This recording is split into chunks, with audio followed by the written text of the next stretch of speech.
Президент Жээнбековдун рейтинги 3% болгонун экс-президент Алмазбек Атамбаев апрель телеканалына берген маегинде айткан. У Жээнбекова перед выборами в начале года рейтинг был 3%. Как он мог нам какой-то добавить рейтинг? 3% был рейтинг. Это уже в год выборов.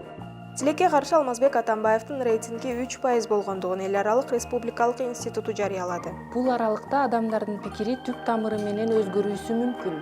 Азыркы мезгилде көпчүлүк жарандардын азыркы бийликке ишеними кете баштаган. Мындай абал бат эле өзгөрүп турат.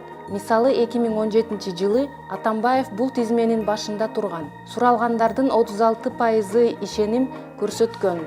Ал эми Жээнбеков 3-орунда болгон. Акыркы рейтинг боюнча коомчулук ишеним көрсөткөн саясатчылардын баркы төмөндөгүдөй бааланды. Президент Сооронбай Жээнбеков 27%, саясатчы Адахан Мадумаров 14%, Өмүрбек Бабанов 13%, Атамекендин абактагы лидери Өмүрбек Текебаев 9%, Камчыбек Таршиев 8%, Сапар Исаков 4%. Алмазбек Атамбаевдин баркы Сапар Исаковдон да төмөн болуп кеткен. Мындан улам бийлик кимде болсо коомчулуктун ишенимин алуучуларда, буруучуларда ошолорбу деген ой келет.